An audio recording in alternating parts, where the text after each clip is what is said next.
educação. A Mariane também está aqui para poder apresentar para a gente essa temática que é tão importante, né, para os municípios e para a população. E estamos muito felizes com essa parceria, né, da Unimontes com a Superintendência Regional de Saúde, que tem propiciado a realização dessas capacitações, dessas aulas, que são muito relevantes, muito importantes para a nossa realidade. A gente está à disposição de vocês na superintendência, tem uma ótima aula, as pessoas que estão aqui eu já conheço previamente, só a Mariane que eu não conhecia, mas são pessoas que eu admiro muito, a professora Rosângela, eu fiz a residência, eu pude participar dela enquanto preceptora, dos ensinamentos dela, assim, foram muito bons. Eu vivenciei muito essa parte da saúde mental nesse momento, assim, foi muito enriquecedor para mim. A Luísa, né, ela já foi professora e colega também na pós-graduação, e a Cristina, colega, professora também na pós-graduação, então, são pessoas que eu admiro muito e que tenho certeza que vai ser uma excelente aula. Estou muito feliz por estar aqui com vocês nesse momento.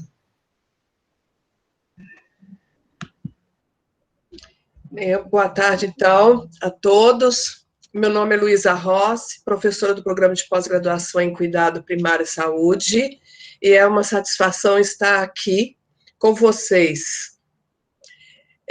Eu quero dizer que, a respeito da gravação, na hora que eu tentei gravar, parece que algumas pessoas saíram da sala, e eu não entendi o motivo, porque foram colocadas para fora da sala, eu não entendi muito bem, tá? Tinha uma mensagem aqui a respeito para poder gravar, né? Então, essas pessoas, depois não sei se conseguirão entrar. Mas cumprimento todos aqui presentes por mais um tema do Circuito Temático de Formação Complementar para Equipes de Atenção Primária em Saúde, no contexto da Covid-19. Como a Martinha falou, né, a Marta, é uma parceria entre a Superintendência de Saúde de Montes Claros e do Programa de Pós-Graduação em Cuidado Primário em Saúde. Eu quero cumprimentar a doutora Marta Raquel Mendes Vieira, que eu chamo de Martinha, né, 2 vezes. Primeiro, por estar aqui representando a Superintendência, e por hoje ser o seu dia de aniversário, Martinha. Parabéns. Obrigada, desejo tudo de melhor em sua vida. Obrigada.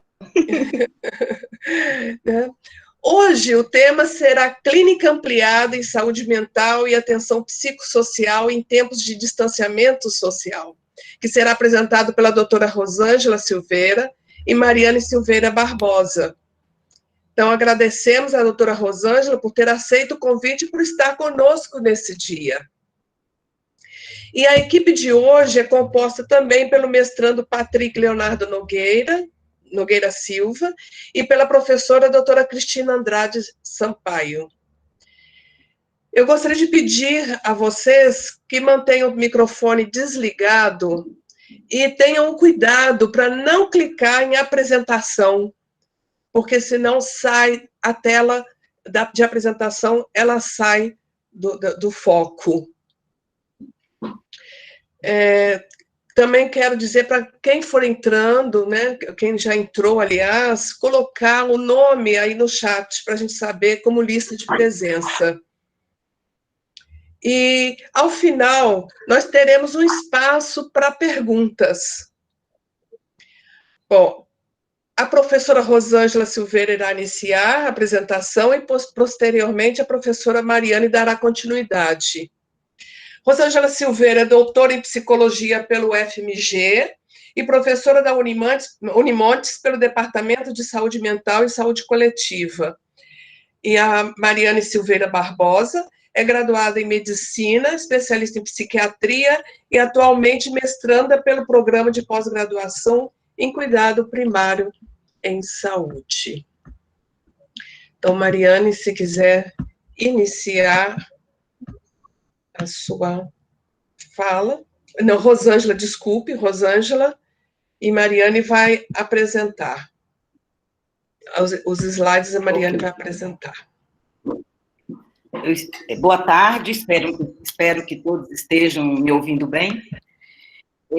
Gostaria de cumprimentar a todos presentes, agradecer o convite para estar aqui com vocês, para trabalharmos um pouco, conversarmos também a respeito da saúde mental, que eu diria em tempos de pandemia. Esse tema está sendo dirigido a trabalhadores de saúde da atenção primária, né? Eu vi aqui que a proposta, o foco é estar discutindo com as pessoas da atenção primária, que a gente entende, né, como prioritário, em função da importância desses profissionais hoje como porta de entrada da rede do SUS. Na verdade, a gente sabe que é no dia a dia, né, das unidades básicas de saúde, que os primeiros enfrentamentos acontecem, né, as primeiras demandas, né, as necessidades de acolhimento, cuidado das pessoas com transtorno mental ou com problemas decorrentes do uso de álcool e outras drogas. Então, né, é importante que a gente possa partilharmos, né, algumas reflexões. Eu também acho oportuno, né, isso aqui,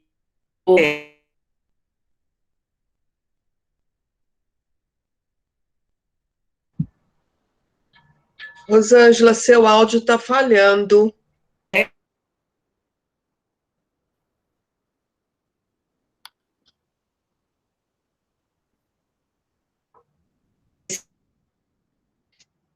Mariana, eu acho que você vai ter que tirar, talvez, aqui a apresentação e colocar novamente, porque alguém clicou na apresentação aí e saiu.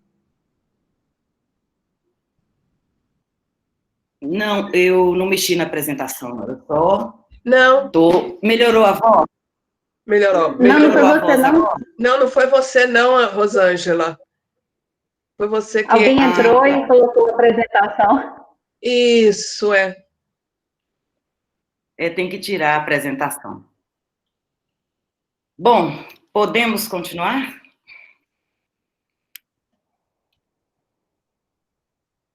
Okay. Isso aí, ótimo. Tá, eu estava, né, nessa parte de introdução que eu estava fazendo do tema, eu só estava lembrando aqui que eu vou estar compartilhando com vocês, né, esse momento,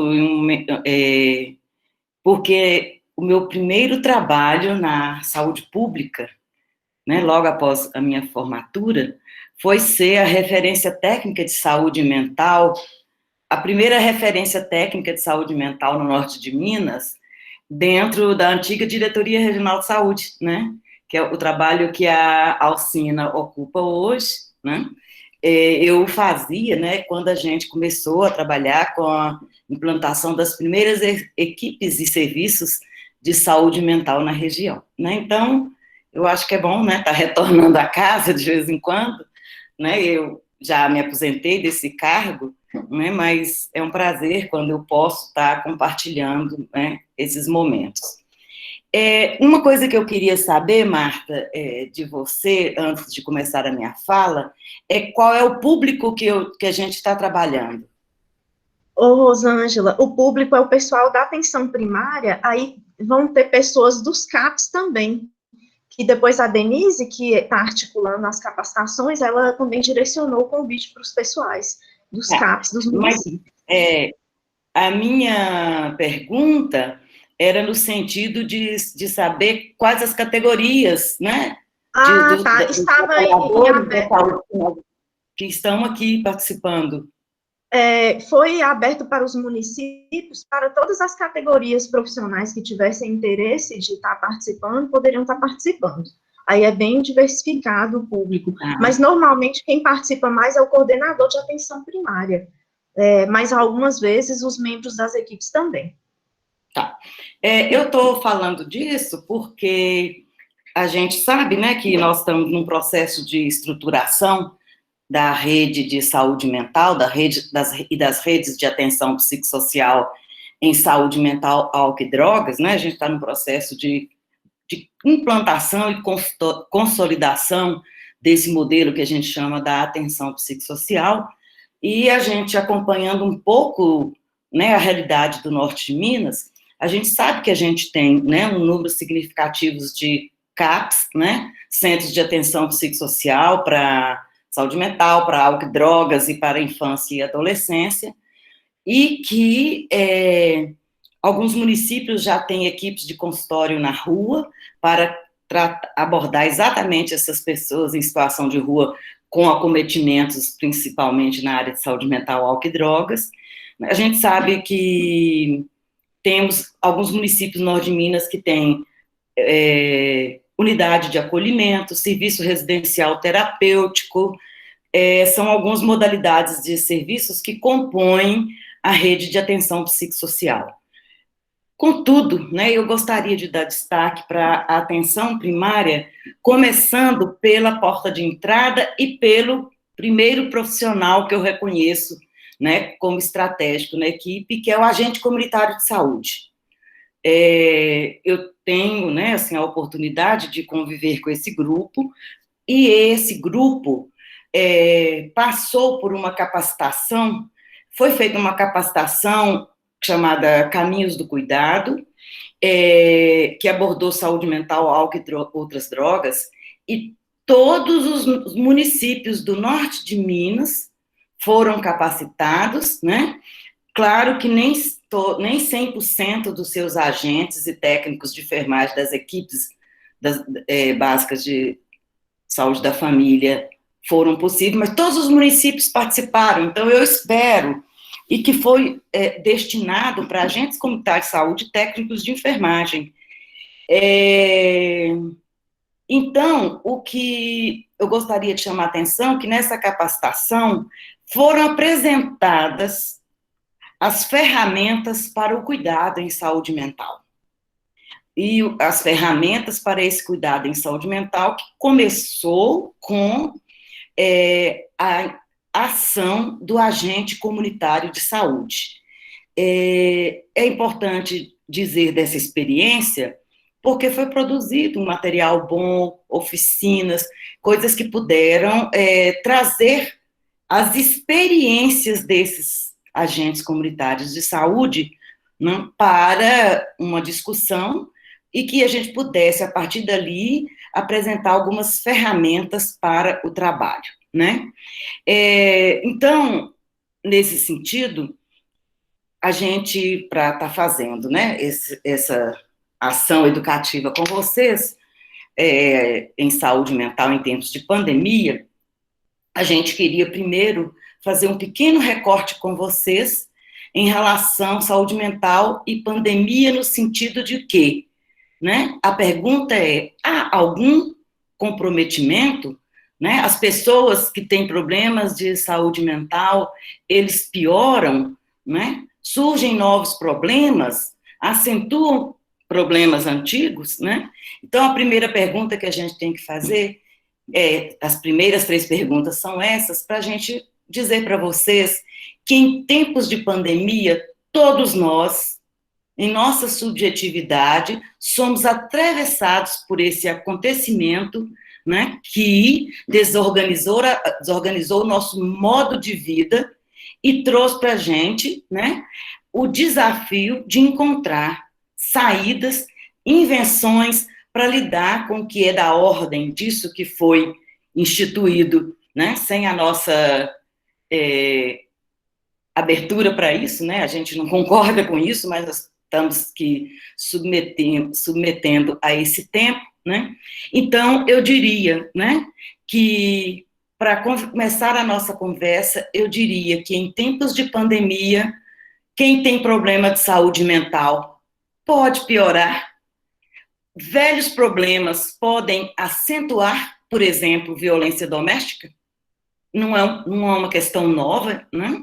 Mas acentuou, porque o fato das pessoas passarem a ter que ficar em sistema de isolamento social, ele tem consequências na nossa subjetividade, né, para todos nós, e também podem surgir novos problemas, né, decorrentes dessa experiência que estamos atravessando e que não sabemos, né, aonde que isso vai parar, né? Eu diria que nos roubaram o futuro nesse momento. Nós somos, né, globalmente, pessoas sem futuro, nós não podemos programar o que nós vamos fazer, além disso que está posto para o semestre que vem, e eu já estou envolvida com algumas agendas de atividades nacionais e internacionais que estavam previstas para o primeiro semestre do ano que vem e que já estão sendo lançadas para o segundo semestre. Então, é essa a nossa realidade, é com ela que nós temos que conviver, né? E que a gente precisa, então, ver como cuidar da nossa saúde mental em tempos de pandemia e como cuidar minimamente dos nossos usuários, né? Eu diria para vocês que os problemas em saúde mental, eles têm uma característica muito específica, é que não há um distanciamento entre nós e o outro, entre nós e os nossos usuários. O mal-estar com a pandemia está conosco, mas está também com cada membro de família que né, atravessado por essas questões. Esses dias eu vi um vídeo muito lindinho de crianças de 4 a 8 anos falando dos efeitos da pandemia para eles, né? Porque as crianças também estão sem escola, e aquelas escolas que tentaram voltar, né, provocaram verdadeiras tragédias. Então, eu diria que todos nós estamos enfrentando os mesmos problemas, mas que também a presença dos problemas de saúde mental, ela não difere em relação às classes sociais. A diferença está aqui, para o nosso público, as coisas aparecem mais, são mais escancaradas, enquanto as classes médias e mais altas, elas se recolhem, escondem, né? E aí essas coisas ficam mais no plano privado, né? Enquanto o dia a dia e o cotidiano com quem vocês lidam na atenção primária de saúde está de uma forma bem escancarada. Os problemas são os mesmos, não mudam, né? Com essa diferença. Bom, outra coisa que eu gostaria de dizer para vocês, que quando as pessoas chegam e falam assim, não, lidar com os problemas de saúde mental é fácil. Não, não é. As questões de saúde mental, elas são complexas, mas não quer dizer que a gente não possa abordá-las, né? De acordo com os níveis de complexidade que as redes de atenção psicossocial têm. Então, eu entendo que as pessoas envolvidas nos cuidados primários, né, que são o primeiro contato com as famílias, né, elas têm muito a fazer, né, apesar que a gente sabe das sobrecargas, né, nas tarefas, nas tensões em relação a estarmos em um ano eleitoral, né, há uma pressão no trabalho das pessoas, né, mas que o que a tarefa nossa hoje é pensar o que é possível ser feito. Então, a ideia é que a gente possa percorrer alguns conceitos que são do campo da atenção à saúde mental e que a gente possa relatar um pouco e compartilhar algumas experiências com vocês de como vocês estão fazendo para lidar tanto com vocês e a família de vocês como com os nossos usuários, né? Os cuidados em saúde mental hoje, né, dentro do Sistema Único de Saúde, né, ele tem novos fundamentos, que antigamente, a gente sabe, não muito tempo atrás, as pessoas que tinham problemas de saúde mental eram para ser atendidas por especialistas e aquelas coisas mais completas serem encaminhadas para os hospitais psiquiátricos. Era esse o modelo que a gente tinha.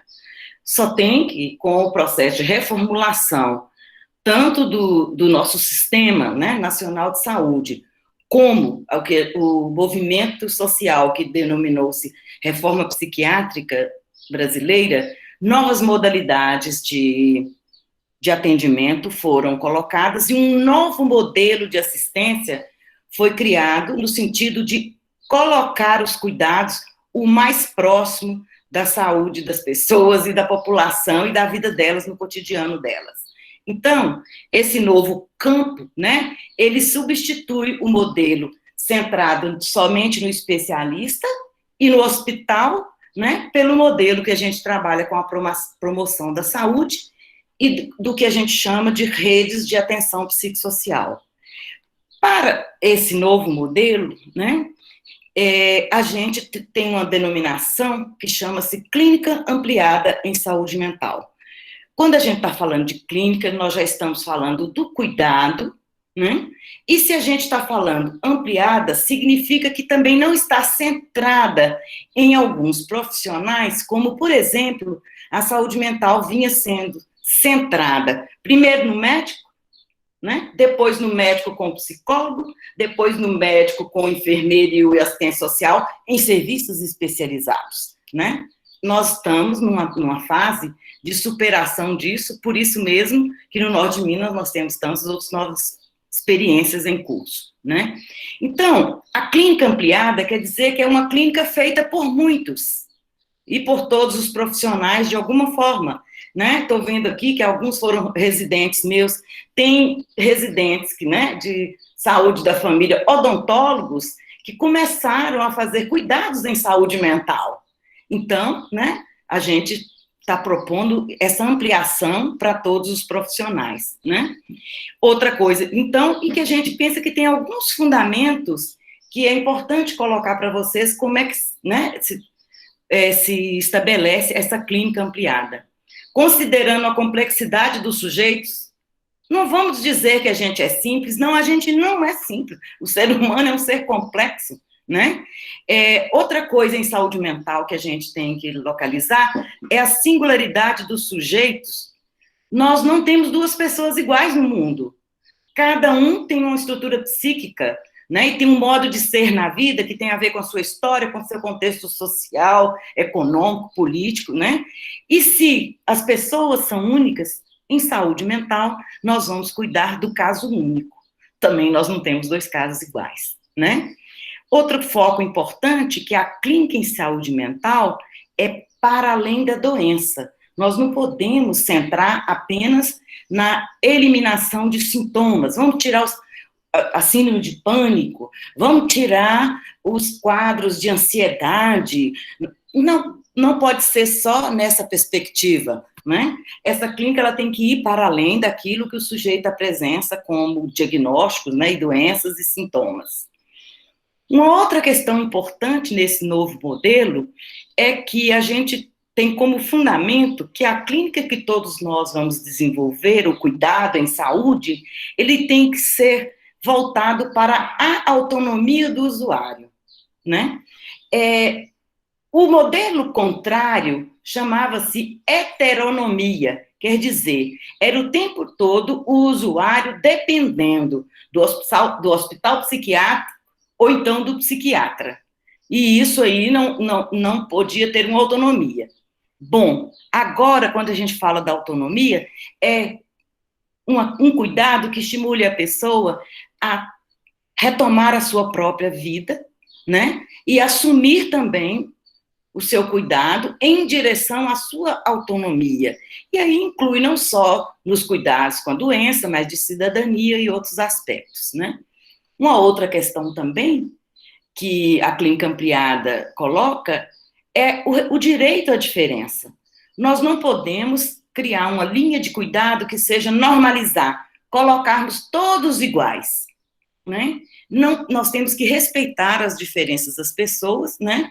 E mesmo as culturas, porque às vezes o que é considerado doença para uma cultura não é considerado para outra, né?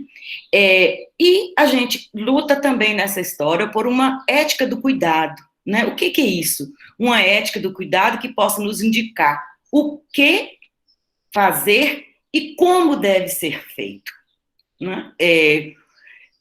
E, para isso, a gente tem que pensar num modelo de ação, né? Porque a gente tem que ter, quem fez aqui, se tiver alguém no grupo,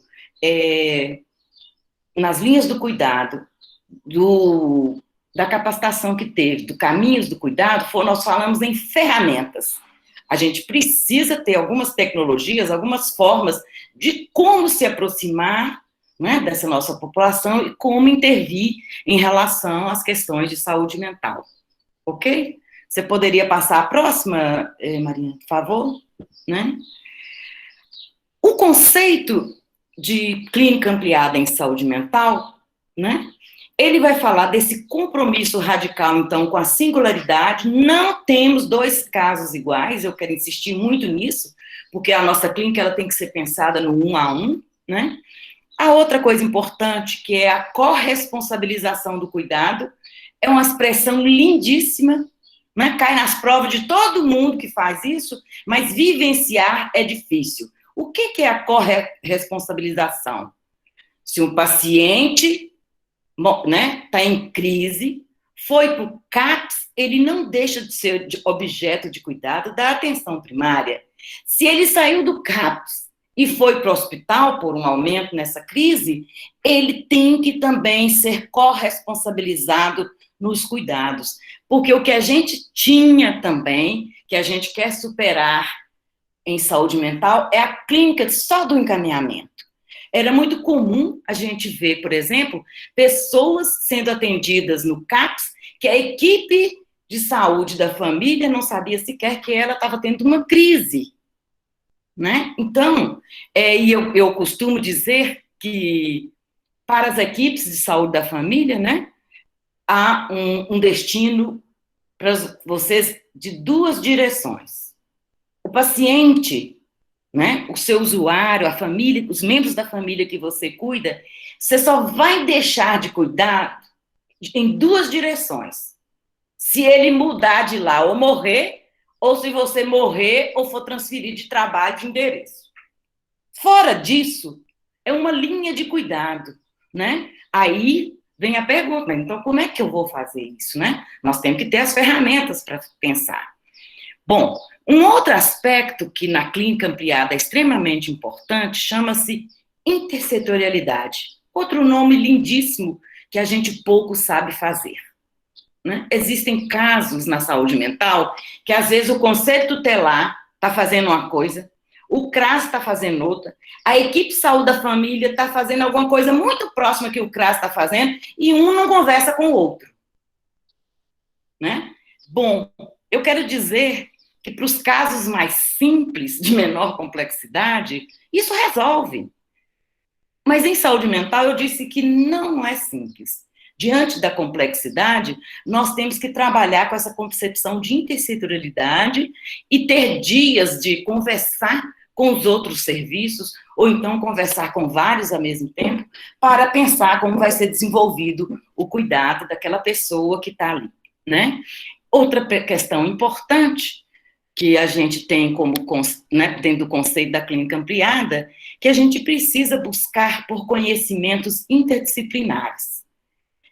A minha origem, né, que a gente vai até se perdendo na origem, vem da psicologia, e eu acho que a psicologia tem muito para ensinar e para compartilhar com os demais profissionais, para empoderá-los, para eles melhorarem a prática deles. A coisa que psicólogo mais sofre numa rede de atenção psicossocial é quando alguém encaminhou ao psicólogo. Não teve um telefonema, uma conversinha, não contou um pouco a história da pessoa, né? Quer dizer, isso aí dificulta o trabalho do profissional que fez um encaminhamento puramente institucional, mas não está implicado no cuidado daquela pessoa, né? E aí, né, a gente entende que, às vezes, conversar com profissionais de categorias diferentes, né, ele tem proposições que pode ajudar na sua prática, né? E também para a gente aprender a indicar as coisas, encaminhar as coisas quando elas precisam realmente, né? Às vezes, tem muitas consultas em cuidados primários de saúde mental que não precisa de um psiquiatra, né? Então, o médico de lá, da atenção primária, com algumas ferramentas de intervenção, uma boa revisão em psicofarmacologia, né? Ele pode fazer essa intervenção. Ele pode, de 6 em 6 meses, mandar lá no psiquiatra, olha, estou fazendo isso assim, assim, assim, né? Como é que você acha que está? Né? Então, isso pode facilitar muito a vida da pessoa. Então, esses conhecimentos também interdisciplinares, né, eles podem potencializar a nossa ação. E aí é essa, né, a ideia que a gente tem de o que cada um pode empoderar na sua prática a partir dos conhecimentos das diversas outras áreas. Eu costumo dizer, né, que, como eu trabalhei mais de 20 anos com o programa de residência de médico de medicina de família e comunidade e com residência multiprofissional de saúde da família, né, eu fiquei muito empoderada, né, no conhecimento de algumas ações. Por exemplo, eu acho lindíssimo o plano de cuidados que a enfermagem desenvolve numa destreza que quem é médico e psicólogo para dar conta disso. Por outro lado, né, existem alguns domínios, né, de verificar problemas que têm manifestações no campo da saúde mental, mas que são de ordem orgânicas, né, que às vezes nos passa despercebido no campo da psicologia, e assim a gente vai aprendendo mais a fazer com o outro, né? Isso é importante para, né, eu falo que a gente precisa ser humilde nessa hora, né, para aprender, por exemplo, manejar trabalho com grupos, né? Os psicólogos estudam bem esse assunto, acho que eles têm o que ajudar vocês, né, a potencializar a prática de vocês, tá certo? Vamos passar, Mariana? Bom, quando a gente fala, então, a clínica ampliada, né, a gente vai propor as ferramentas, mas a gente precisa também pensar nos benefícios, tanto para os usuários, tanto para os profissionais, né? Eu quero começar pelos profissionais. A primeira coisa que eu acho que o benefício para os profissionais é romper o isolamento. Os agentes comunitários de saúde que eu ouvi, né, durante a minha prática profissional e no projeto Caminhos do Cuidado, eles diziam de uma certa solidão deles, né, de uma certa angústia, mal-estar, quando eles estavam diante de situações familiares, né, de pessoas com problemas que eles não estavam sabendo como agir e no cotidiano do serviço não conseguia compartilhar com o médico ou com o enfermeiro ou outra categoria profissional. Então, a gente precisa romper o isolamento. Por outro lado, né, a gente precisa também romper com preconceitos e discriminações. Tem um estudo que a gente fez de trabalho de conclusão de curso da residência multiprofissional de saúde da família, que eu gosto muito desse trabalho, que ele fez uma pesquisa dizendo como que as pessoas na atenção primária estavam cuidando dos casos de saúde mental. Sabe o que eles falaram? Que o que prevaleceu? Quando demanda. Ô, gente, para um doido demandar ajuda, ele tem que estar muito ruim. Ou então ele tem que estar perturbando muito a ordem pública, a família, o comércio local. E é contrário aos princípios da atenção primária você atender as pessoas sob livre demanda. Tudo errado. Quer dizer que vocês acompanham o idoso, acompanham o hipertenso, o diabético, cuida do pré-natal nas mulheres, cuidam, né, do desenvolvimento do bebê e não é de livre demanda. O agente comunitário de saúde, inclusive, vai na casa, ó o cartãozinho, vamos lá, como é que você está, fulano? Olha aqui o cartão, vamos ver o cartão de vacinação do seu bebê. Nós temos uma atitude na atenção primária muito proativa com as famílias, menos no quesito saúde mental. Então, né, a gente precisa, nós profissionais, nós precisamos superar essa prática de atender as pessoas com problemas de saúde mental, álcool e drogas, só de livre demanda. Isso não está certo. E isso é contrário aos princípios do que é a atenção primária. Né? Então, precisa mesmo. Está bêbado? Vamos atender bêbado. Se ele só aparece bêbado. Né? Se ficou drogado, né? Vamos ter que escutar o drogado, porque foi assim a condição que ele apareceu, né, aqui. Ou então, temos que começar a fazer abordagens na rua, nas casas e etc. Né? A abertura para o conhecimento transdisciplinar é isso. Nós vamos apresentar algumas ferramentas de cuidado aqui, né, que são de alguns profissionais especificamente, mas que todos podem utilizar. Quando eu falo também em romper o isolamento, eu trabalhei também, tive uma experiência com o programa PEP, não sei se muitos já viram falar, que é o Programa de Educação Permanente de Médico de Família, e pasmem vocês, o que eu mais encontrei nos municípios que eu fui trabalhar saúde mental com esses médicos é a total dicotomia do trabalho deles com os CAPs. Eles não sabiam dizer nem quem estava nos CAPs, quais eram os casos graves de psicose do território dele. Isso por quê? Né? Com a implantação da reforma psiquiátrica, foi muito bom para nós, porque deu uma descentrada. Antes, se estava muito doido ou com problema de álcool e droga, ia para Barbacena, ou então para Belo Horizonte, para o Raul Soares e Galba. Depois vinha para o Prontamente. Agora, distribuiu, descentralizou, e nós temos, graças a Deus, estande de CAPS 9 Minas. Mas isso não basta, não. Porque se a gente continuar assim, a gente está agindo com preconceito. Tá certo? Bom, e do lado do usuário? Não tem nenhum malefício para ele, só benefício, né? Porque a clínica ampliada, ela propõe, produção da vida, cuidado em função da pessoa retomar a vida dela, dar conta de construir saídas, de inventar algumas modas para lidar com as coisas que estão insuportáveis nela. Bom, um exemplo disso, eu tenho um caso, né, de uma pessoa que eu acompanhei há mais de 10 anos, e essa pessoa, ela tinha, eu não vou estar palavreado muito técnico, mas essa pessoa, ela tinha, quando ela entrava em ônibus, quando ela ia em pontos de ônibus, ela tinha um horror desses lugares, e ela não conseguia entrar em ônibus, porque, para ela, todas as pessoas estavam lendo o pensamento dela. Pode falar. Bom, essa pessoa parou com isso? 10 anos depois, não. Ela ainda continua com isso, mas ela fala comigo assim, doutor, eu sei que o problema é comigo, então agora eu estou conseguindo entrar dentro do ônibus. Então, isso é produção de vida.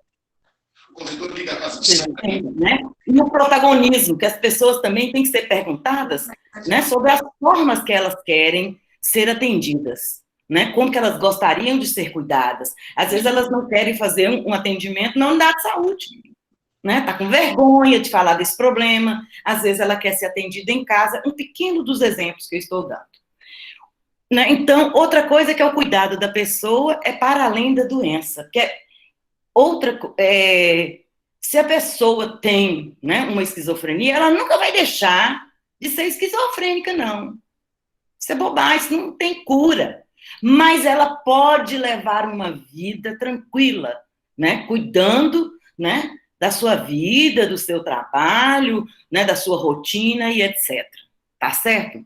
Uma outra perspectiva que a gente tem adotado, que é importante, e que isso é novo na política do Brasil, que é a perspectiva do recovery. O recovery nos diz, né, da retomada da vida, quais as atitudes, os caminhos que a pessoa pode construir para ela retomar a vida dela a partir de uma crise, né, do campo da saúde mental. A próxima, Mariane, meu tempo já está acabando. Né? Como, então, vamos agora nas ferramentas de cuidado. Como acontece uma clínica ampliada nos serviços de saúde?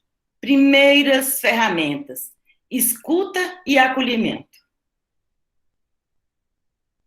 Gente, eu sou uma pessoa que tem 35 anos que atuo como psicóloga. Eu não sei contar o número de pessoas que eu já atendi porque estava numa consulta médica e chorou, e o médico falou ao psicólogo, ué, ninguém pode chorar mais, não? Ou então porque estava triste porque perdeu um filho, ou então porque o marido foi assassinado no tráfico. Essas tristezas que fazem parte da vida, todos nós podemos escutar. A escuta nos ajuda a elaborar os nossos problemas. Tem coisa mais simples que é, na nossa cultura, quando um amigo perde alguém, ou por uma separação, ou por uma morte, e que ela precisa contar isso para os amigos, para ela ir se confortando. Então, a escuta, todos nós podemos desenvolver. Não precisamos ficar 2 horas, não, que a gente nem tem tempo para isso. Mas 15 minutos, 20 minutos que você escuta aquela pessoa e acolhe e pergunta para ela em que você pode ajudar, que a gente chama isso de acolhimento, você já fez 2 procedimentos em saúde. E em saúde mental. Certo? Formação de vínculos e afetos. A gente, como está de saúde, posso contar muitos casos de pessoas, né, que desenvolvem um vínculo, porque ele é aquele que vai na casa, pelo menos embaixo lá e fala, tá tudo bem aí? Às vezes, quando ele pergunta, tá tudo bem aí, ele não quer nem escutar problema, porque já está cansado de tanto problema, né? Mas, às vezes, né, quando ele fala assim, como é que vocês estão? Tá precisando de alguma coisa? Né? Isso é formação de vínculo de confiança. E quando você tem uma postura ativa, de abertura para o encontro para a pessoa, para ela falar, né? Por exemplo, um caso muito comum, né? Alguém com alcoolismo grave e está na negação. E a família consegue, pelo amor de Deus, que ele vai na unidade de saúde para fazer uma consulta, né? Chega lá, né? O médico já está sabendo dos problemas, né? Advertido disso, como é que o senhor está, em que eu posso ajudar? Ele não vai falar do problema de alcoolismo, porque ele está na negação, mas o médico pode dizer para ele assim, olha, na hora que o senhor estiver precisando de mais alguma coisa, né, para se tratar, por favor, venha aqui. Ele está dando uma porta de entrada, uma brecha para o sujeito querer tratar do alcoolismo. Pode não querer, mas aí não foi por omissão do profissional, né? Bom, outra coisa importante da clínica ampliada é a inclusão do usuário nos processos de tomada de decisões. Ah, você está em crise, você vai ficar lá no CAPS, tratando lá com o povo do CAPS. Aí eu pergunto assim, mas ele mora lá. Fulano, o que você vai fazer à noite em sua casa? Como é que vão ser os fins de semana, seu fulano? Né? Tem, né, as festas, né? Cada cidade tem suas festas. Ô, fulano, como é que é? Você gosta de participar das festas, né, daqui, tradicionais da sua cidade? Geralmente, sabe o que as pessoas fazem? Principalmente no senso comum e sem informação, eu não posso levar a pessoa que tem transtorno mental na festa, porque senão ele vai piorar. Ele vai melhorar. Porque ele precisa interagir, ele precisa ter laço social e as pessoas precisam aceitá-lo na sua diferença. Ele pode tomar decisões. Hoje, gente, tem um movimento que já está tão avançado no mundo que tem uma metodologia dentro do recovery que chama gestão autônoma da medicação. Sabe como é que é? O paciente vai chegar para o médico e falar assim, eu não gosto desse remédio que o senhor me deu, eu estou preferindo tomar esse daqui, tem que ter uma negociação. Tem um documento da Organização Mundial de Saúde que vai falar, no campo da saúde mental, medicação tem que ser negociada. Sabe por quê? Você vai no médico, ele te passa uma medicação em função de um quadro que você está. Aí você chega na revisão com ele e ele fala assim, e aí, tomou o remédio? Você é bobo de dizer para ele que não tomou? E você não tomou, entende? Né? Então, o médico tem que ser mais humilde e falar com ele assim, ô, fulano, você lembra daquele remédio que eu passei para você? O que você achou? Foi possível você experimentar? Isso chama negociação. E quem está mandando fazer isso não sou eu, não. É a Organização Mundial de Saúde.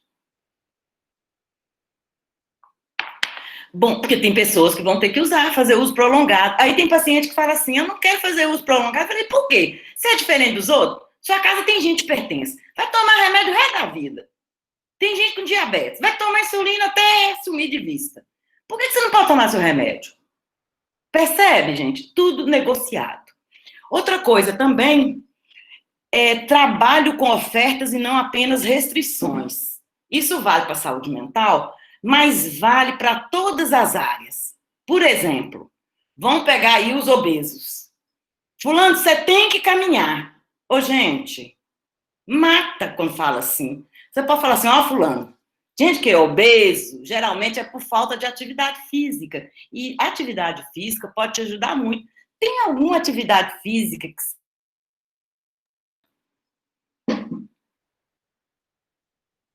ele tem que participar disso, não é? Aí tem gente que fala assim, você tem que caminhar. Aí a pessoa fala assim, meu Deus, eu odeio caminhar. Com esse corpão, com essas banhas que eu tô aqui, eu não quero caminhar para o povo ficar me olhando aqui no bairro. Percebe? Então, gente, nós temos que fazer as coisas com as pessoas de maneira que elas possam, né, aumentar a oferta. De dizer assim, tem gente que fala assim, ah, mas é muito chato, eu não quero fazer nada. Eu falei assim, você tem razão, é chato mesmo. Mas você quer melhorar? Para você melhorar, você vai ter que arrumar alguma coisa que você acha menos chato. Chegou no outro encontro do hiperdia, fulano, o que você conseguiu? Você conseguiu alguma coisa daquela conversa nossa? Ela pode dizer assim, consegui isso. Ou então fala assim, não consegui nada até hoje. Ok. Né? Alguém aqui tem uma experiência para contar fulano, para compartilhar com ela, né?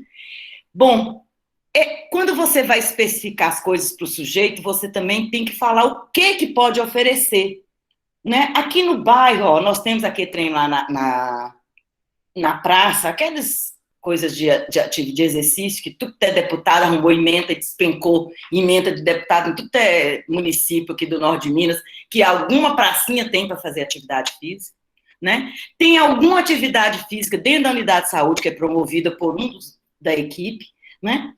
Vamos dançar, alguma coisa a ser feita, né? Pode dançar dentro de casa, não tem problema não. A pessoa que tem que sentir que nós trabalhamos no sentido da corresponsabilização.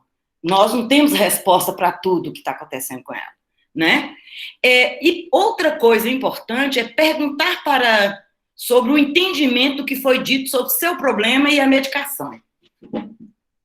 Essa medicação, né? Medicação, orientação sobre medicação é tarefa de enfermeiro e de técnico de enfermagem.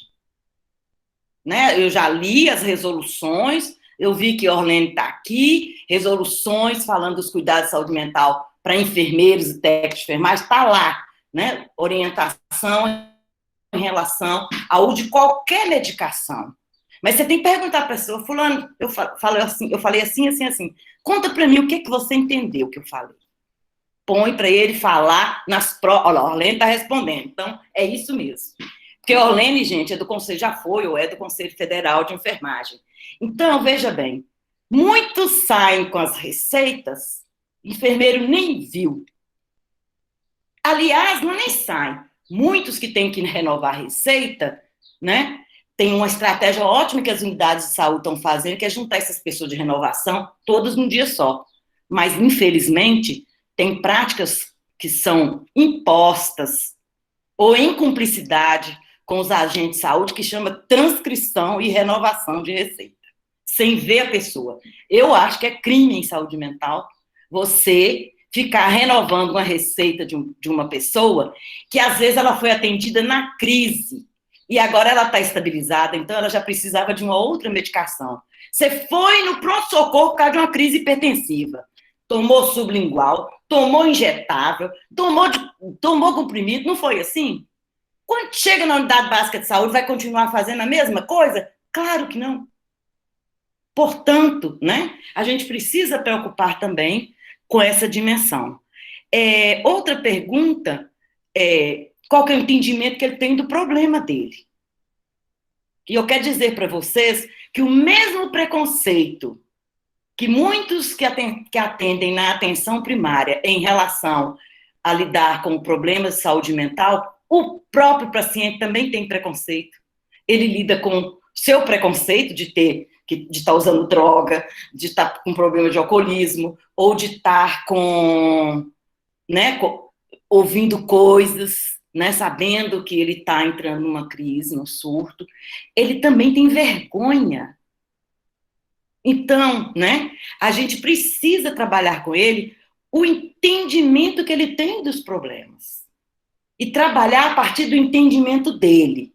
E não negligenciar também o entendimento, né? Eu uma vez estava num grupo de saúde mental na atenção primária, e que a gente já fazia o acolhimento das pessoas todas juntas em saúde mental, que uma pessoa falou que estava ali porque o filho estava com um problema na ressonância, que apareceram calcificações. Eu falei, danou.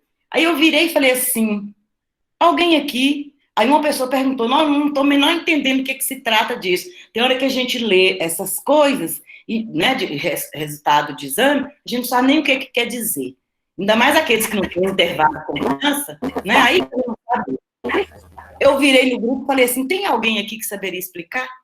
Levanta uma senhorinha lá de trás e fala, e deu uma aula. O que promove calcificação, que tinha um caso assim na família dela, e explicou para todo mundo. E eu só agradeci a ela. Né? Então, a gente tem que valorizar o entendimento que as pessoas têm dos seus problemas, que é a partir daí que nós vamos construir algumas ferramentas que a Mariane vai estar falando com vocês daqui a pouco. Outra coisa também é evitar assustar o usuário. Moço, para de beber que você vai morrer.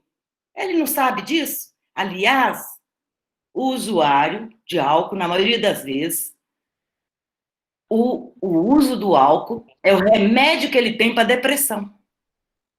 Vocês entenderam? Se tira, ou então para as vozes que ele escuta para acalmar, se você tira o álcool, é para morrer mesmo. Pode tentar suicídio, percebe? Então, para de ficar assustando as pessoas, isso não resolve, isso afasta as pessoas. E no cuidado de saúde mental, o que a gente precisa é de aproximá-las. Pode passar, Mariana. Bom, eu vou fazer rápido isso, porque eu estou conversando demais. Não valorizar, né, como implantar nos serviços de saúde essas ferramentas. Não valorizar a doença em detrimento da produção de vida, né? Eu sou alcoólatra. Além de ser alcoólatra, o que mais que você é na vida? Eu sou filho de fulano tal, eu trabalho na carpintaria, né, eu sou lavadeira. Como é que é o seu trabalho? Né, tem que desfazer essas identificações. Evitar a medicalização da vida. Isso é um problema muito sério. O Brasil, vergonhosamente, é o país que mais medicaliza a vida. Não pode ficar triste por causa de um par de chifre, porque o filho foi preso, que o marido morreu no tráfico, que perdeu alguém da família, um par, pode ter triste, que perdeu o emprego. Parece que ninguém, tudo é diazepam. Tudo é ansiolítico. Gente, para com isso. A gente tem que ter direito a ter tristeza. E isso faz parte da vida. E a gente precisa ser escutado e acolhido nisso. Valorizar a qualidade de vida, evitando o questionamento. Também você não faz nada para melhorar a sua vida. Fulano, o que você acha que você poderia fazer para tornar a sua vida melhor? A gente tem tantas surpresas nisso. Numa entrevista que eu fiz na atenção primária, por conta de uma pesquisa que a gente estava desenvolvendo, né, eu entrevistei a pessoa e perguntei assim, dona fulana, o que a senhora acha que pode ser feito para melhorar a vida da senhora? Sabe o que ela falou? Eu queria aprender a assinar o meu nome. Ela falou que o tratamento estava bom, que os médicos estavam cuidando dela, que a enfermeira estava fazendo tudo direitinho, que o agente comunitário dela ia na casa dela perguntar como é que ela estava, mas que ela queria mesmo para melhorar a vida dela. Então, assim, a gente tem que ser humilde e aprender a perguntar para as pessoas o que pode tornar a vida delas melhor, né? Praticar práticas assistenciais compartilhadas. Cada município tem uma realidade, mas aqui em Montes Claros, por exemplo, né, a gente tem essa prática do psiquiatra poder ir até a unidade e fazer um atendimento junto com o médico de família, né? O psicólogo pode atender com o médico ou com o enfermeiro, ou o psicólogo pode fazer uma visita com o agente comunitário de saúde. A gente precisa trabalhar em parceria. E nós temos que, melhorar a potência. O agente comunitário, eu estou com um problema nessa família que eu não consigo abordar. Converse com o seu médico, com o seu enfermeiro. Eles também estão tendo dificuldade? Chama o psicólogo. Ele estudou 5 anos para aprender como é que lida com gente. Então, ele pode ir e fazer esse trabalho de intervenção com a família junto com vocês. grupos de educação em saúde, com priorização da fala e troca de experiências do usuário. Pelo amor de Deus, toda vez que vocês forem dar uma palestra, lembrem que ninguém não vai aprender nada. Sabe por quê? O ser humano, o adulto, a nossa capacidade diminui. Se eu continuar falando para vocês mais de uma hora, vocês já estão olhando o celular, já estão fazendo conta das contas que tem que pagar esse mês, percebe? Não adianta, nossa capacidade é limitada. E outra coisa, as pessoas têm experiências para contar. E quando alguém da comunidade conta uma experiência e que ela foi boa, a palavra dela vale muito mais do que a nossa. É bom para a gente aprender também. Que às vezes a gente fala e fica por isso mesmo. Então, pelo amor de Deus, evitem palestras. E a introdução de novas tecnologias do cuidado, né, que é o que eu falei, que é um telefonema, é uma conversa no WhatsApp, outras ferramentas que a gente pode conversar aí a partir do momento hora que a gente for falar de algumas experiências em andamento, né? Coisas que a gente está podendo fazer na pandemia para estar ajudando a nós e as outras pessoas que estamos envolvidas no cuidado, né? Eu não sei, Luísa e Mariane, porque essa parte sobre a clínica ampliada em saúde mental, eu encerrei aqui, né? Tem mais algum slide? Né? Aí eu não sei se seria bom você falar da sua parte, e aí voltaríamos, então, nas possíveis intervenções no contexto da pandemia. O que você acha? Para o povo descansar um pouquinho da minha fala. Tá bom? Então, estou aqui participando. Abrir meu microfone aqui e voltar para a apresentação.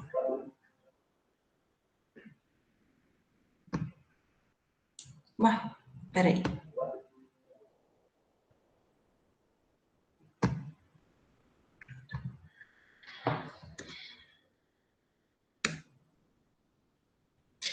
Bom, pessoal, dando seguimento à nossa conversa e refletindo um pouco aqui em algo até que Rosângela comentou inicialmente, né?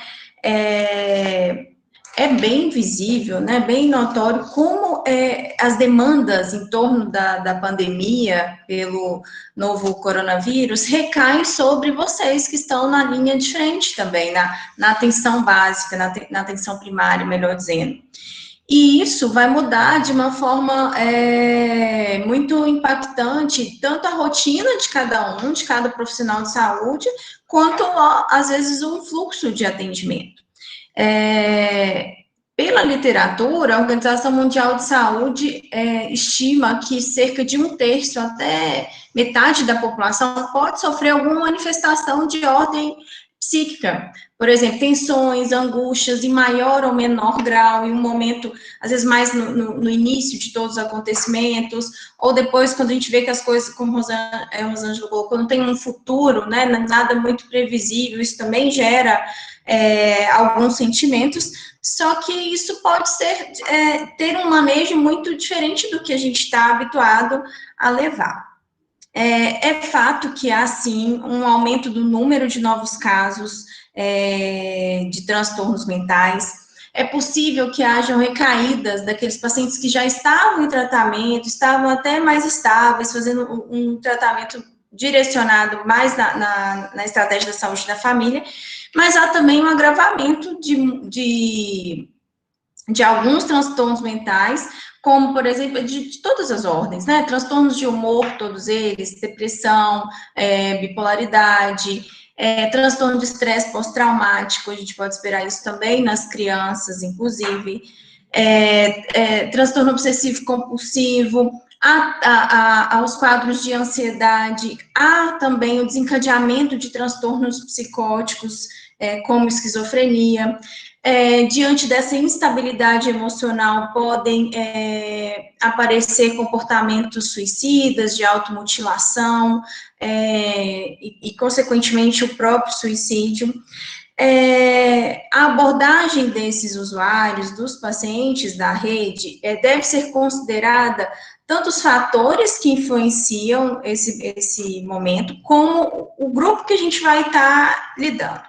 Por exemplo, em relação a esses fatores, eu preciso considerar o grau de vulnerabilidade que esse sujeito tem, considerar que nesse momento ele está impossibilitado de participar de ritos culturais que são importantes na nossa vivência, como casamentos, reuniões familiares, o próprio velório, né, nesse momento, e considerar também a magnitude disso tudo, né, como as notícias são passadas, são chegadas até essas pessoas. E quanto a esses grupos populacionais, o meu manejo vai depender de quem é que está do outro lado. É alguém que está doente, não só pelo Covid, mas por uma outra condição de saúde. É alguém que sobreviveu a essa doença, ou que ter um alto risco de adoecer, porque trabalha de forma mais exposta, como os profissionais de saúde, ou então aqueles que já perderam entes queridos, e também membros das equipes. Então, pensando nisso, é necessário, é importante alinhar, organizar e adaptar esses serviços da rede de atenção psicossocial conforme a sua localidade. O que seu município também diz, através de decretos, assim como outras orientações de ordens superiores, né, no suporte desses pacientes. O que não muda, vamos dizer assim, é que o acolhimento precisa acontecer em vários serviços, em várias instâncias. Sobre os instrumentos dessa clínica ampliada, que Rosângela falou muito bem, nós temos o projeto terapêutico singular. Então, é um dispositivo que baseia nas condutas terapêuticas construídas de forma coletiva por uma equipe, e tem um objetivo de buscar a saúde social do sujeito, a saúde física também, e psicológica, consequentemente, a partir do que é singular, do que é só dele. É um instrumento que nos permite nortear e auxiliar na condução desse cuidado, que realmente o meu paciente demanda de mim, né? À medida que eu escuto de uma forma atenta e acolhedora, vai me ajudar a construir esse projeto terapêutico singular. Isso pode ser feito de várias maneiras, não é só da atenção primária, não é só do CAPS, isso é feito em conjunto. Por exemplo, trabalho hoje na Policlínica Ariosto e eu consigo conversar com um colega que trabalha, um profissional que é referência técnica no CAPS, ou então, quando eu faço o encaminhamento, depois que o paciente estabiliza, consigo também conversar para dar seguimento, para dar sustentação a esse projeto com um profissional que trabalha na atenção básica. Essa ferramenta, né, o projeto terapêutico singular, ela busca melhorar, resolver as demandas do Sistema Único de Saúde, principalmente na atenção básica, né? Vocês estão na porta de entrada para essas demandas do usuário. E a finalidade, e inclusive a gente estuda isso, cai em processos seletivos, é buscar alcançar a equidade no cuidado. Tornando um serviço mais humanizado. Não é incomum, pessoal, a gente escutar dos pacientes como eles, ao buscarem, né, os primeiros atendimentos, se depararem com assim, não é aqui não que você vai tratar, você tem que ir para o CAPS. Não, você tem que pegar o encaminhamento lá no PSF, não é aqui não. Olha o desgaste que é, né? Há uma distância entre o paciente entender, a família também conseguir ajudar nesse processo, a busca dessa ajuda, até isso, de fato, começar a acontecer. A palavra projeto, desse projeto terapêutico singular, remete a algo que não é fechado, isso não está pronto, ele é construído, é uma proposta que ela é manejada à medida que o caso, que é único, é conduzido, à medida que as demandas do paciente vão aparecendo. E isso pode e deve ser feito mesmo nesse contexto de distanciamento social. Então, para que isso tudo aconteça, é necessário reavaliar todas as ações, em todos os âmbitos, em todos os serviços de saúde, e adaptar para o momento que a gente está vivenciando. A equipe de trabalho precisa criar vínculos afetivos com o usuário, senão isso se perde. É outra questão muito recorrente. A gente recebe a história de um paciente que já foi medicado, todos os antidepressivos de várias classes, e está com muitos sintomas, não consegue trabalhar, cheio de problemas, perdido.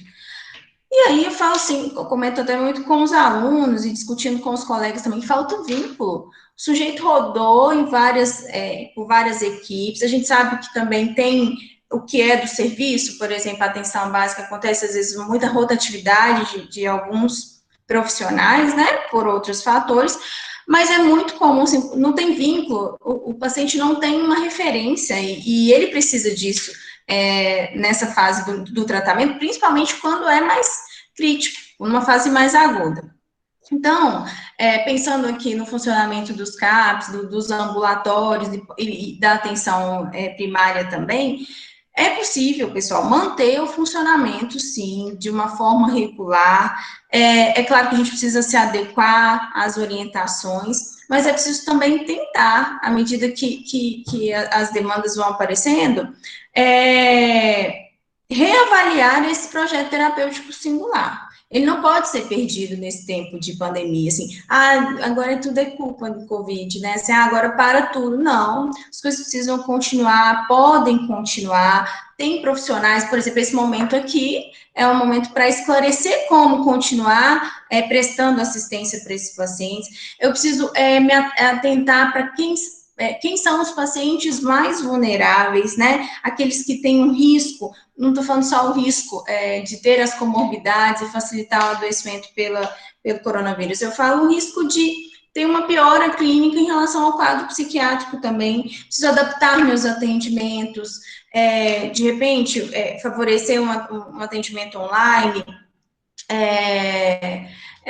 repensar a dinâmica de um grupo dentro das possibilidades, até porque a gente não pode ainda aglomerar, e repensar também a dispensação das medicações, né? Então, evita que o paciente perca esse momento de tratamento, evita crises, a retirada súbita das medicações causa muitos efeitos para o paciente, parece até que ele está tendo uma nova crise, e às vezes cria aquela sensação de que nunca está melhorando.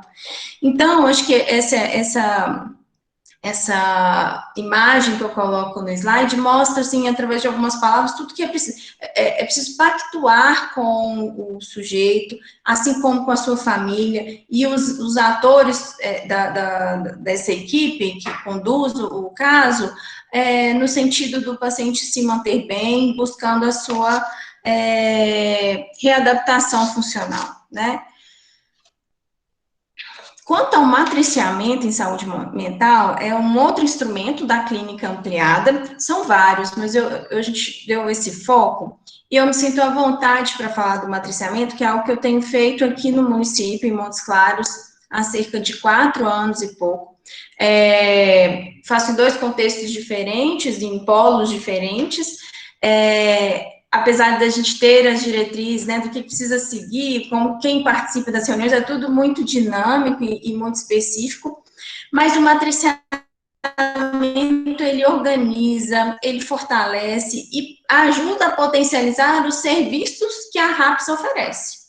Há muitos desafios, há muitas resistências, principalmente nesse momento que nós estamos.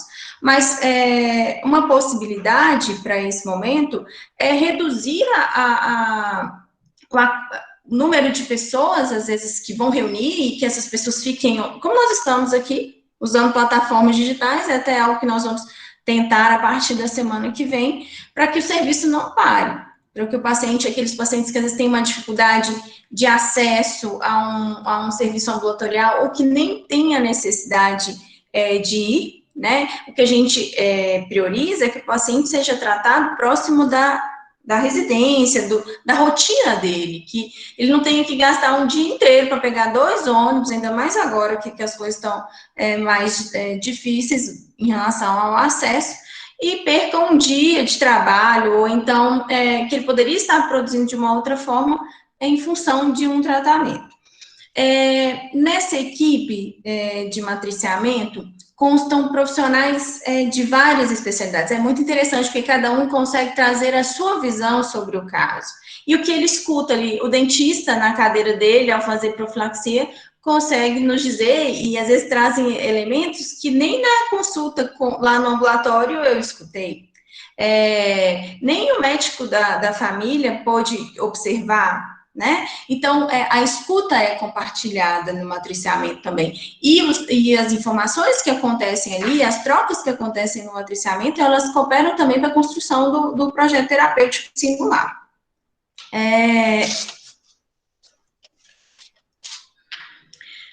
A Rosângela até comentou um pouco, né, de plano de cuidados em saúde mental, pensando na atenção psicossocial como uma prioridade em tempos de pandemia, é necessário que a gente reflita sobre isso, né? O paciente precisa de ser priorizado e a gente atentar para as reais necessidades dele através do que ele me diz que é necessário.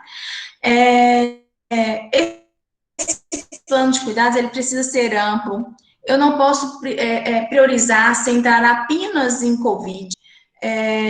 Deve ser um foco, nós precisamos de construir esse plano de cuidados de uma forma preventiva. Então, também não posso pensar em prestar assistência só para aqueles pacientes que têm um laudo, tem relatório, que tem receita de aldol-decanoato. Não, e quem está ao redor dessas pessoas? E quem está trabalhando na linha de frente? E quem está dentro de casa isolado, né, adaptando o trabalho? Essas pessoas também precisam de atenção. Nós precisamos pensar em ações a curto, médio e longo prazo. Precisamos atuar de uma forma mais precoce, evitando uma piora das condições de saúde dessas pessoas, né? Porque a gente sabe que alguma repercussão vai ter, cada um com as experiências afetivas vai absorver, elaborar. É necessário estabelecer alianças entre os envolvidos nesse processo de assistência. Não dá para a atenção primária atuar sozinha. O especialista que está lá na clínica de especialidades não consegue também atuar sozinho, né? Tem o foco do tratamento, mas é preciso conversas entre os envolvidos no projeto de tratamento dos pacientes. E nisso nós conseguimos fortalecer os serviços que já existem e melhorar o que é necessário na atenção. A partir do momento que há conversa, é possível levantar problemas que precisam ser resolvidos. Importante, então, que as equipes, os serviços de saúde se mostrem disponíveis para esses usuários.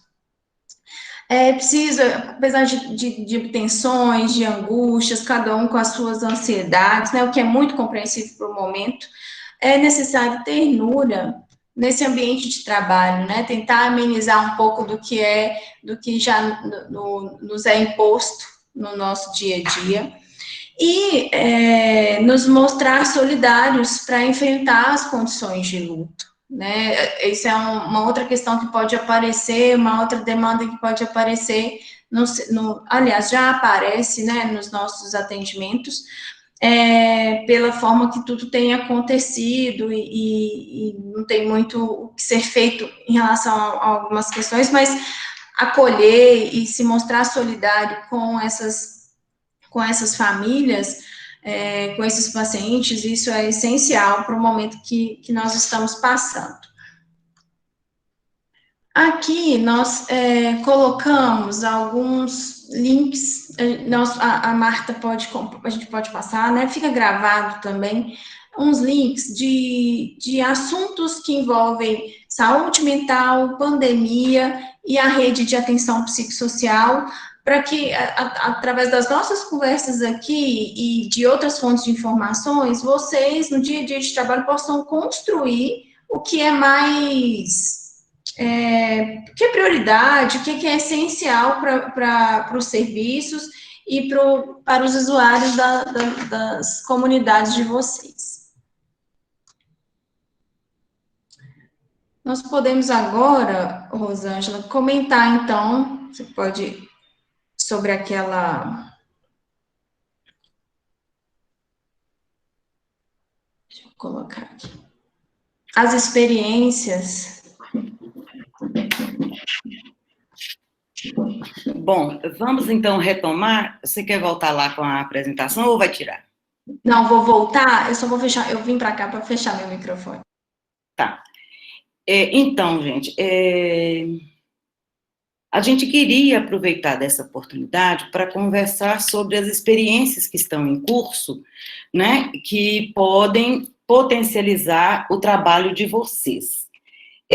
Mas eu vou fazer um recorte rápido para localizar antes alguns problemas, né, sobre a pandemia, e algumas dicas que a gente tem para todos nós, tá certo? Eu fiz um trabalho com o pessoal dos institutos federais aqui do Norte de Minas, e eles me pediram se a gente poderia alimentar alguma coisa que ajude tanto nós profissionais, né, como os usuários. Então, eu vou ler rapidamente aqui para algumas das experiências a gente poder relacionar. Eu disse que a gente precisa encontrar saídas, e uma delas é a invenção. Não dá para a Mariane ir na atenção primária, mas vamos conversar então, né, pelas redes sociais, é isso aí, né? Não há regra e não há um manual que possa nos orientar como agir. Contudo, nós precisamos construir práticas saudáveis para cuidar da nossa saúde mental. Então, vamos lá.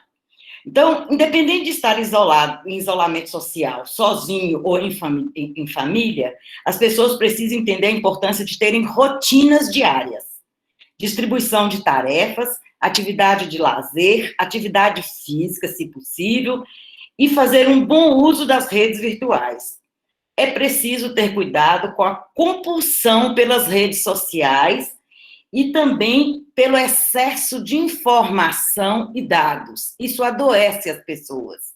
A gente tem que escolher um canal que a gente confia e buscar informação apenas uma vez diariamente, porque senão isso vai gerar ansiedade, porque você compromete todas as suas atividades perdendo muito tempo nisso aí, né?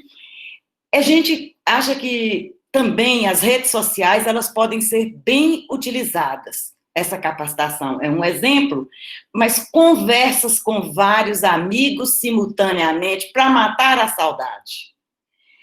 Fazer um café coletivo, por exemplo, cada um tomando café na sua casa, cada um, né? E a gente vai até sapiar se está comendo alguma coisinha, se é coisa que a gente gosta, ou se não é. A gente pode até partilhar algumas receitas, não é? Mas a gente pode fazer também comemorações em família, entre amigos, de preferência, com a imagem das pessoas, criando uma ilusão de proximidade. Isso que nós estamos vivenciando aqui. A gente está com essa ilusão que a gente está próximo, né? Mas essa ilusão é boa, né? Alimenta um pouco a gente, né? Mesmo que a gente saiba que seja temporário. Das pessoas que, por questões de trabalho, estão mais expostas à contaminação do Covid. Sabemos, né, que os efeitos da saúde mental, em geral, em todas as pessoas, mas os trabalhadores de saúde hoje estão com maior risco de contaminação em relação às especificidades do trabalho. Portanto, os cuidados nossos têm que ser aumentados, né? Tem que ter cuidados mais intensos e mais repetitivos, seja no espaço de trabalho, na rua e quando chega em casa. Minha família, o primeiro caso de Covid foi com uma criança, porque um familiar trabalhava no hospital e foi esse o único contato que a criança teve. Percebe? É um saco, mas chegar em casa, deixar o sapato lá de fora, tirar a roupa de preferência e já entrar direto no banheiro e lavar do cabelo. É um cuidado. Se você quer cuidar de você e de sua família, você vai ter que fazer isso. Os cuidados a serem praticados, eles estão amplamente divididos pelas autoridades sanitárias, não estão mesmo? Nós, então, já estamos cansados de ver tanta informação, tanta mudança de protocolo, tanta novidade, o que tem que fazer. Sabemos disso. Contudo, há aqueles que resistem à mudança. Tem gente que... O dentista fala assim, se você não escovar 3 vezes por dia seus dentes, se você não fizer uma boa escovação, você vai perder a gengiva nos dentes. Mas você sabe disso, mas fazer isso é outra história. Então, as pessoas falam assim, adotam a negação como mecanismo de defesa. acha que não vai se contaminar e que não vai contaminar seus contatos. Essas formas de pensamento defensivo afastam o sujeito de sua realidade e expõem cada vez mais a riscos. Então, é preciso superar a negação, introduzir cuidados que se aplicam na mudança de hábitos e costumes que atravessaram gerações. Entrar com o sapato que foi na rua, dentro de casa, eu vejo isso desde quando eu nasci, vocês me desculpem. E agora não pode mais. Entende? Agora nós vamos ter que fazer igual os japonesinhos, aquele tapetinho na loja de R$1,99, para todo mundo chegar, botar os calçados ali e botar o chinelo para entrar. Acabou, gente. E isso não tem retorno, eu quero dizer para vocês, não é esse ano e nem no ano que vem. E eu ainda estou torcendo que a gente um dia possa entrar com o sapatinho em casa. Um exemplo disso, né, é deixar agora esses sapatos do lado de fora que circularam a cidade. Eles não são mais bem vistos, guardados dentro de casa. Nunca se acreditou que eles trariam tanta doença para dentro de casa e trazem, né?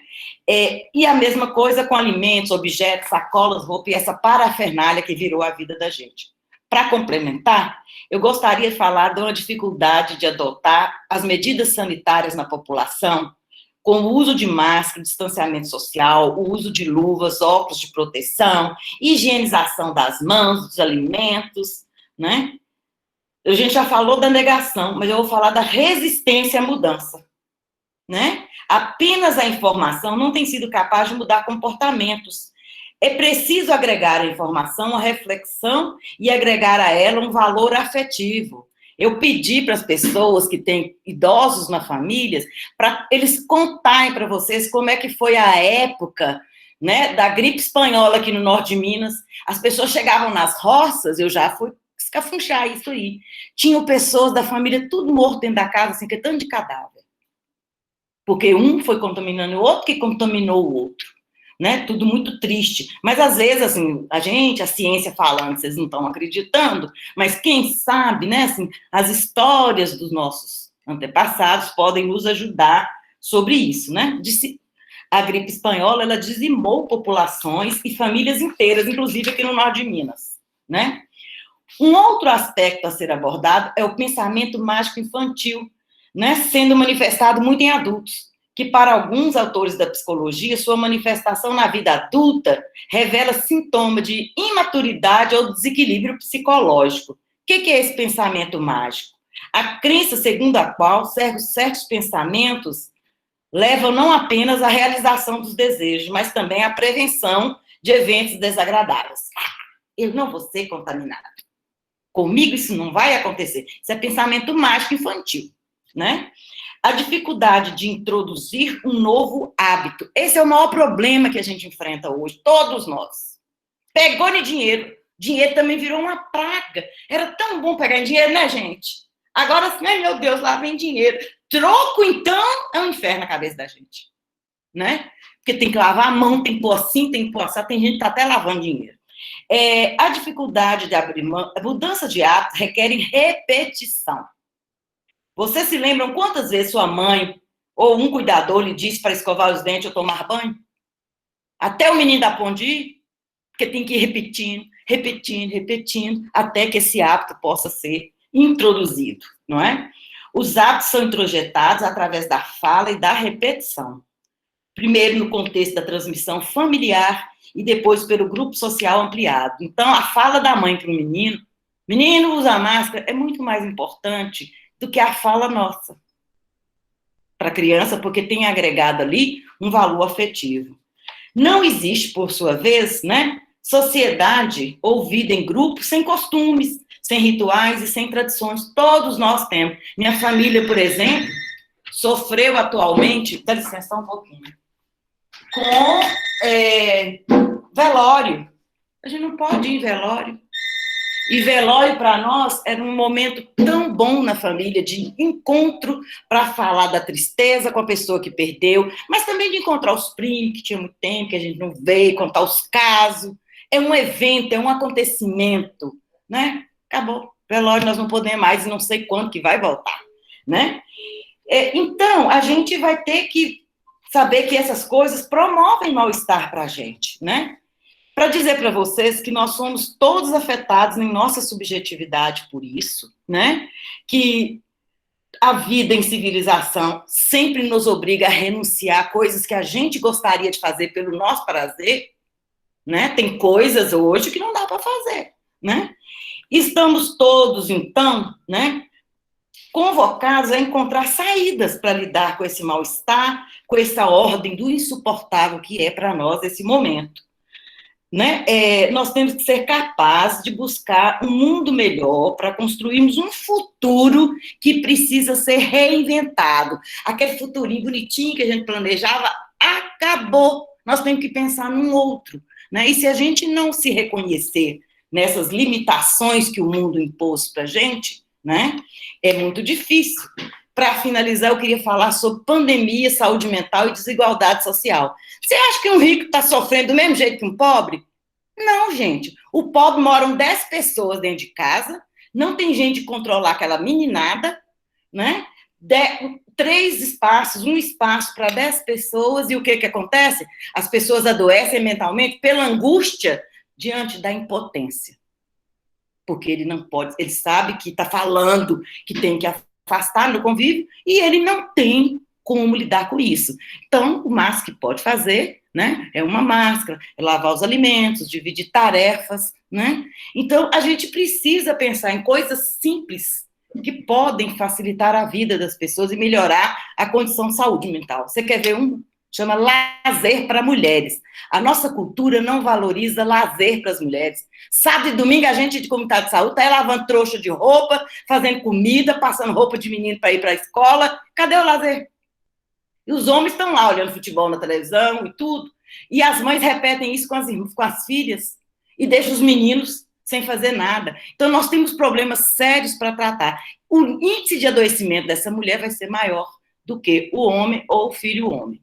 Eu acho que essas contribuições, que são pequenas mudanças que servem para nós, né, no nosso dia a dia, com as nossas famílias, e para famílias dos nossos usuários, né, porque as grandes experiências hoje que está acontecendo é de você conversar pelo virtual, né, utilizar o WhatsApp. Existem, né, secretarias municipais de saúde que estão fazendo serviços de psicologia online, né, onde as pessoas podem fazer esses atendimentos. Tem também o telesaúde, né, que os médicos estão de muitos municípios atendendo pelo telefone, né, para fazer essas orientações. Tem experiências de trabalho com idosos acontecendo, muito lindas, né, de colocar os idosos para fazer alguma atividade, de recortar, de colar, de levar revista para eles passarem, verem, ou então de dar papel para eles pintarem, colorirem, escreverem coisas, escreverem cartinhas, né, escreverem poesias. Se a gente não fizer um esforço de poesia com pequenas coisas no mundo, nós vamos adoecer antes da pandemia terminar, né? Eu estou falando rapidamente porque nós temos que abrir um pouco para vocês falarem e também falarem das experiências, né, que vocês estão tendo de cuidados aí em saúde mental. Muito rápido, mas era isso aí.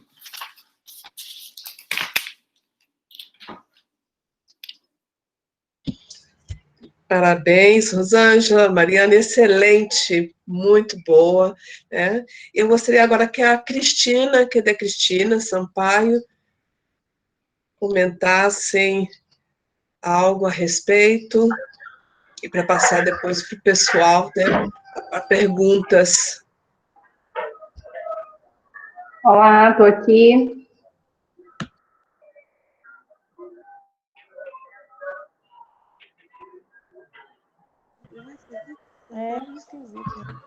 Então, eu acho que é o momento da gente abrir para perguntas, não é isso, Luísa? Pergunta vai embora. Isso mesmo. E pelo chat eu não vi nenhuma. A pessoa pode fazer pelo chat, né, as perguntas, e a gente vai anotando também. Isso. E seria o ideal as pessoas ir perguntando através do chat, a gente faz as perguntas aos palestrantes. Acho que tem microfone aberto aí, Luísa? Tem microfone aberto.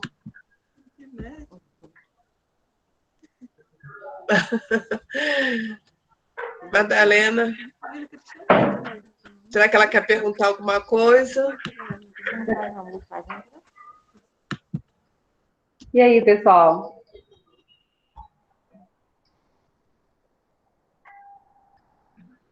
Podem fazer perguntas pelo chat também, e a gente vai falando.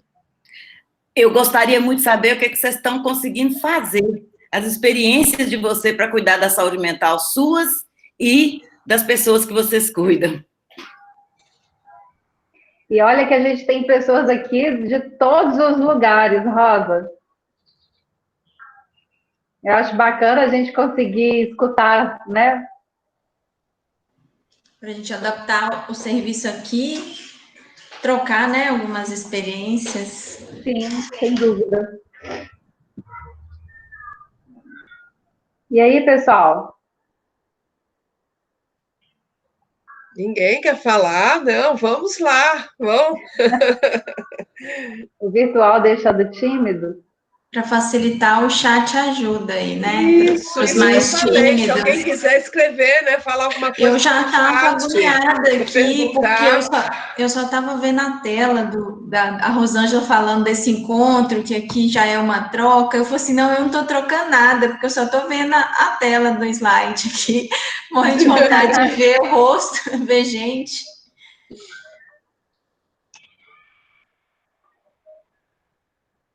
Ô, Rosângela, eu amei quando você falou um cafezinho, um encontro do cafezinho e tal. Pois eu já escrevi aqui no chat, no Café das Amigas, para a gente se encontrar virtualmente, cada um com seu pãozinho de queijo e o café na frente. Já escrevi aqui. Isso é cuidar da saúde mental de sua e de suas amigas. A gente sente falta, né, dos nossos laços sociais, dos laços afetivos, né? É importante ter esses encontros, né? Conversar, né? Tem os que estão, por exemplo, afastados porque foram confirmados, né, que é o Covid, e essas pessoas ficam afastadas no plano físico, mas elas não precisam, né, ficarem afastadas no plano social. Todo mundo hoje tem Zap. Né? E é uma coisa, é um conceito que eu tenho falado muito, inclusive, assim, ao invés da gente falar de isolamento social, da gente falar só do isolamento físico, que é ele que é o contundente agora, né, assim, da gente de encontrar mais a distância, né, das pessoas, né, da história do 1 metro, 2 metros de distância, o que das pessoas estarem mais em casa, mas que o isolamento, que ele não seja social no sentido das pessoas não se relacionarem com outras, né? Acho que alguém fez um comentário aí no chat. Aqui em Vargem Grande do Rio Pardo, criamos um plano de ação para os profissionais de saúde. Marcine que está falando. Enviamos cartas semanais com recursos para acolher e promover hábitos de prevenção em saúde mental.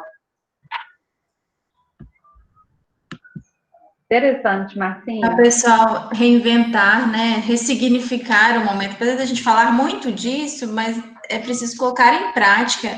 A pandemia vem de uma forma muito abrupta, muito radical, rompendo toda a nossa rotina. Então, é esperado que tenha impactos, mas é possível reinventar. Eu fico pensando também, dentro das possibilidades, de não dar tanto foco assim para isso que fala distanciamento social.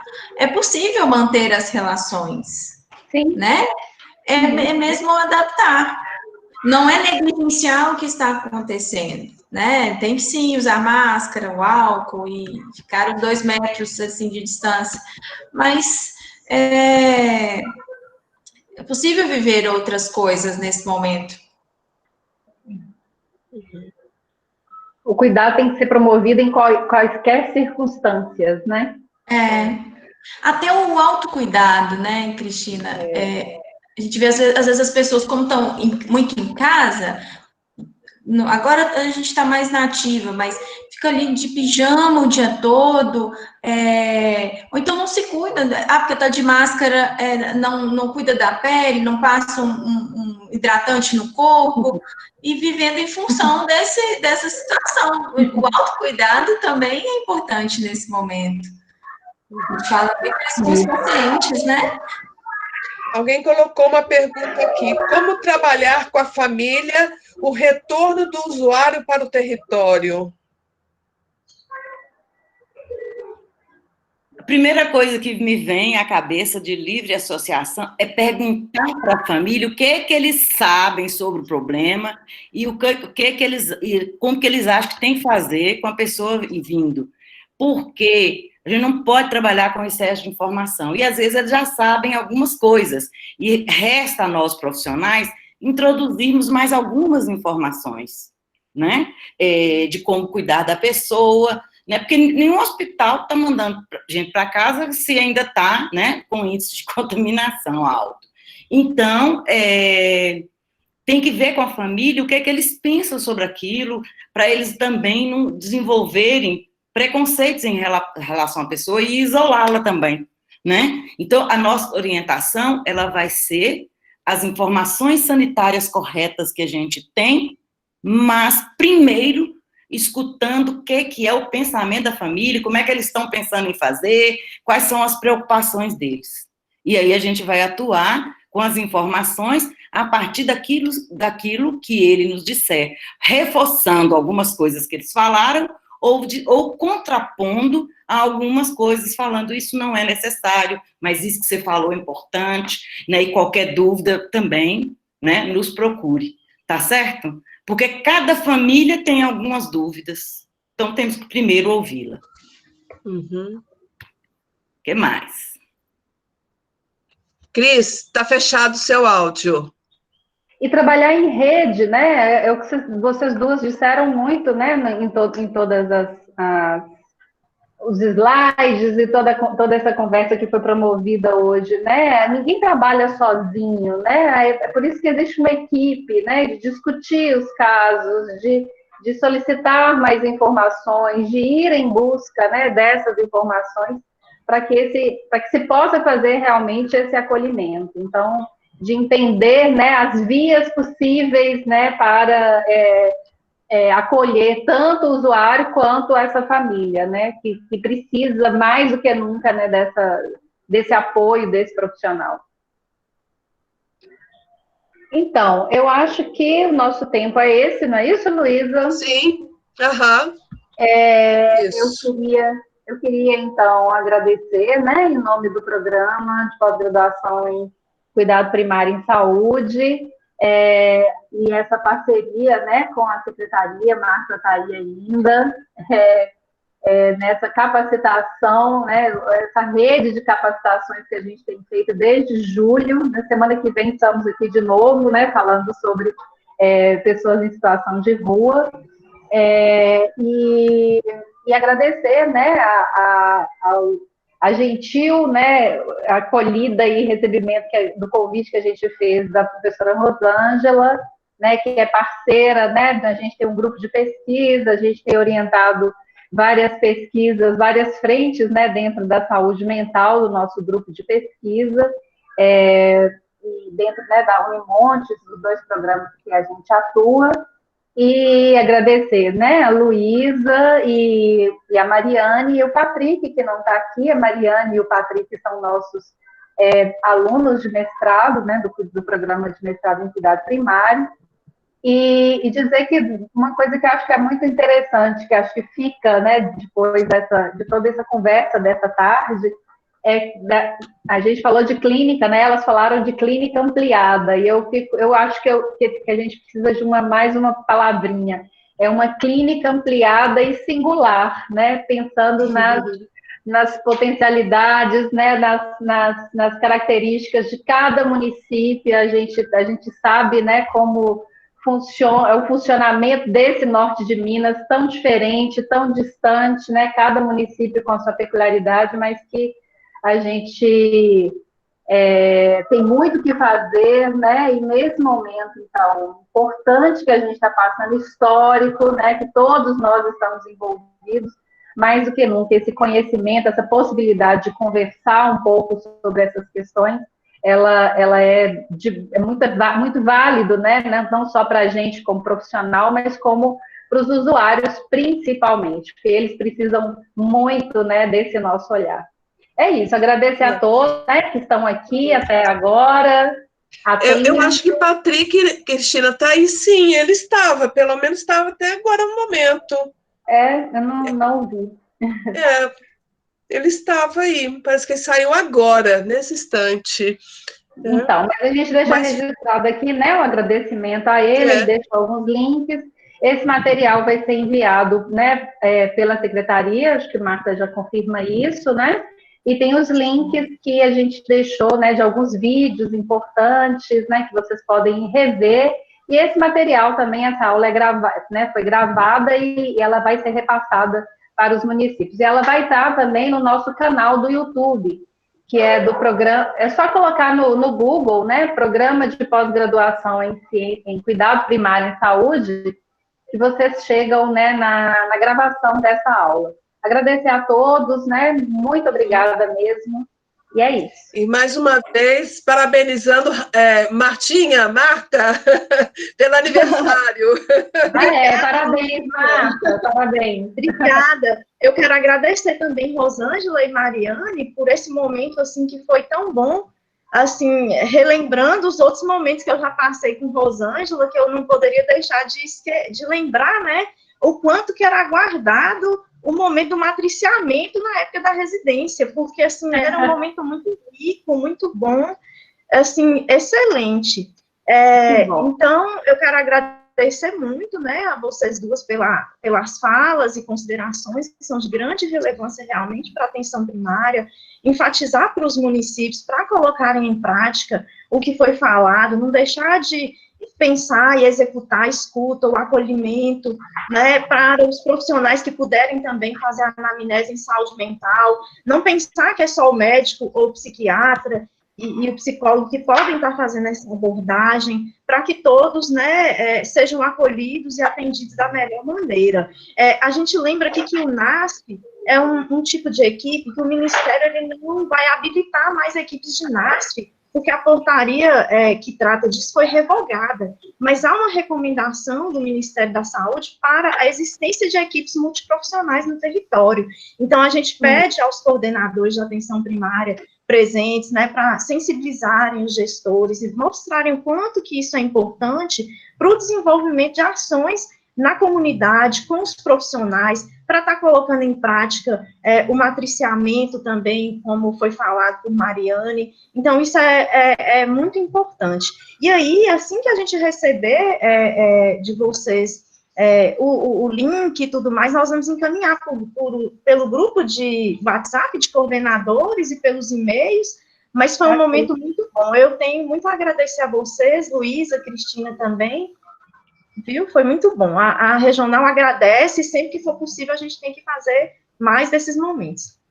Faremos. Obrigada, Marta. Um abraço. Boa tarde a todos.